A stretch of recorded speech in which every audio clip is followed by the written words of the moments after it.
Hi అండి, welcome to our channel. ఇవాల్టి వీడియోలో సింపుల్గా టేస్టీగా ఈజీగా ఉండే సేమియా ఫ్రూట్ కస్టర్డ్ చేసుకుందాం, వచ్చేయండి. ఈ కస్టర్డ్ చేసుకోవడానికి మీకు ఏ ఫ్రూట్స్ కావాలంటే ఆ ఫ్రూట్స్ అన్నీ ముందుగా కట్ చేసి పెట్టుకోవాలి. పొయ్యి మీద కడాయి పెట్టుకుని దానిలో సేమియా వేసుకుని సేమియాని కొద్దిగా వేయించుకోవాలి. సేమియా కొద్దిగా వేగిన తర్వాత దాన్ని తీసుకుని పక్కన పెట్టుకోండి. ఇప్పుడు కొన్ని పాలు తీసుకుని దానిలోకి 2 స్పూన్ల కస్టర్డ్ పౌడర్ వేసుకుని దాన్ని కలుపుకుని పక్కన పెట్టుకోండి. ఇప్పుడు సేమియా వేయించిన కడాయిలోనే మిగిలిన పాలను వేసుకుని పాలు కొద్దిగా పొంగొచ్చిన తర్వాత మనం ముందుగా వేయించి పెట్టుకున్న సేమియాను కూడా వేసుకుని సేమియా ఉడికేంత వరకు ఉడికించుకోవాలి.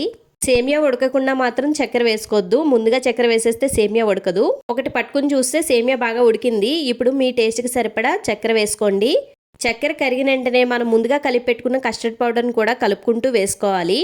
5 నిమిషాల తర్వాత ఇలా తిక్కుగా అవుతుంది. ఇప్పుడు స్టవ్ ఆఫ్ చేసుకోవడమే. మీకు ఏ ఫ్రూట్స్ అయితే కావాలో ఆ ఫ్రూట్స్ అన్ని కూడా బాగా చల్లారిన తర్వాత కలుపుకొని ఒక 1 అవర్ ఫ్రిడ్జ్లో పెట్టుకుని తింటే చాలా యమ్మీగా ఉంటుంది. ఇలాంటి మరిన్ని వీడియోల కోసం మన ఛానల్ సబ్స్క్రైబ్ చేసుకోండి. టాటా.